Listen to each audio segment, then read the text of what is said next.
आहे साताऱ्यामधून अखेर उदयनराजे भोसले यांना तिकीट दिलं गेलं आहे। साताऱ्यातून उदयनराजेंना उमेदवारी जाहीर झाली आहे। भाजपकडून उदयनराजे भोसले यांना उमेदवारी जाहीर करण्यात आली आहे। साताऱ्यामध्ये शशिकांत शिंदे विरुद्ध उदयनराजे भोसले अशी लढत होणार आहे।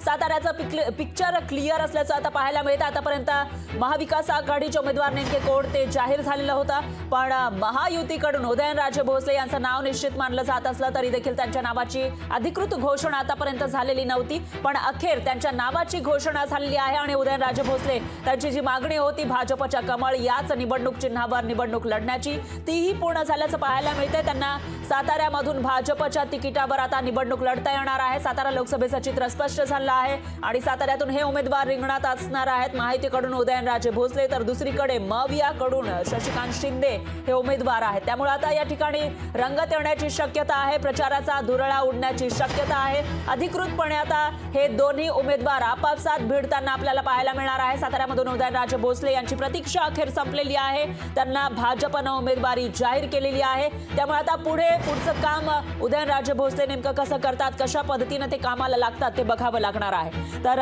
उदयनराजे भोसले यांचं नाव निश्चित मानलं जात होतं, पण त्यांच्या नावाची अजूनपर्यंत अधिकृत घोषणा झालेली नव्हती। त्यामुळे उदयनराजे भोसले यांच्या समर्थकांमध्ये चलबिचल पाहायला मिळत होती आणि त्यातच आता अधिकृत घोषणा झालेली आहे। विषयी प्रतिक्रिया देण्यासाठी अतुल भातखळकर हे आपल्यासोबत फोन लाईनवर जोडले गेले आहेत। भातखळकर सर, उदयनराजे भोसले यांना साताऱ्यातून उमेदवारी जाहीर झाली आहे, तुमची पहिली प्रतिक्रिया?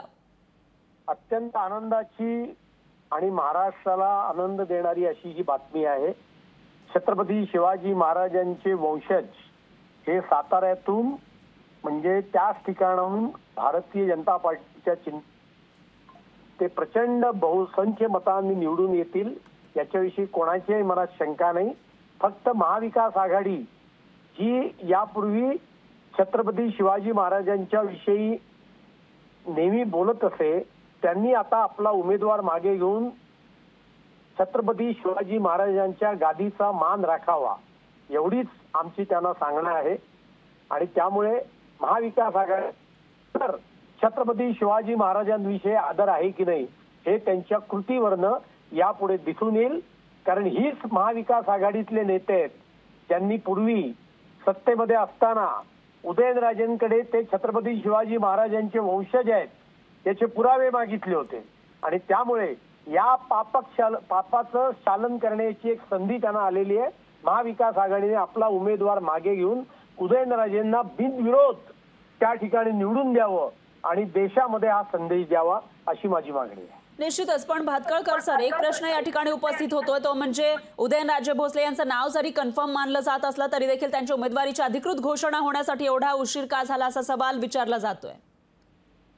नाही, पहिला मुद्दा असा आहे की महायुती आहे, महायुतीमध्ये ही जागा पूर्वी राष्ट्रवादी काँग्रेस पक्षाकडे होती आणि भारतीय जनता पार्टीमध्ये केंद्रीय निवडणूक समिती असते ज्याच्यामध्ये माननीय पंतप्रधान नरेंद्र मोदीजी असतात आणि त्या समितीने जोपर्यंत अधिकृतरित्या ठरवलं जात नाही तोपर्यंत ते त्या ठिकाणी जाहीर केलं जात नाही। आणि आपण पाहिलंय उदयनराजेंनी प्रचाराला केव्हा सुरुवात केली होती आणि त्यामुळे निर्णय केव्हाच झालेला होता, परंतु भारतीय जनता पार्टीची एक सिस्टीम आहे, त्या सिस्टीम मधनं आज अधिकृतरित्या नाव जाहीर केलं एवढंच आहे। अन्यथा उदयनराजेंनी जेव्हा इच्छा व्यक्त केली तेव्हा त्यांची उमेदवारी भारतीय जनता पार्टीने आणि महायुतीने त्या ठिकाणी निश्चित केली होती। निश्चितच भातखळकर सर, धन्यवाद तुम्ही दिलेल्या या प्रतिक्रियेसाठी। तर भारतीय जनता पक्षाने त्यांची उमेदवारी आधीच निश्चित केलेली होती, पण आता अधिकृत घोषणा झालेली आहे आणि त्यानुसार उदयनराजे भोसले हे कामाला लागतील। दरम्यान महाविकास आघाडीने आपला उमेदवार मागे घ्यावा असं या ठिकाणी अतुल भातखळकर यांनी म्हटलेलं आहे। त्यामुळे मवियाकडून यावर काय प्रतिक्रिया येते ते बघावं लागणार आहे। दरम्यान उदयनराजे भोसले यांना अखेर उमेदवारी जाहीर झाली आहे, त्यांची प्रतीक्षा संपल्याचं पाहायला मिळतंय। तर साताऱ्यातून आपल्याला लोकसभेची उमेदवारी मिळावी आणि तेही आपल्याला तिकीट मिळावं, पण भाजपच्या तिकिटावरच आपण लढणार असं ते वारंवार त्यांच्याकडून सांगण्यात येत होतं। त्यांचे समर्थक सुद्धा सांगत होते आणि आता अखेर त्यांना उमेदवारी जाहीर झाली आहे। लोकशाही मराठी ऐका, पहा, जागरूक रहा।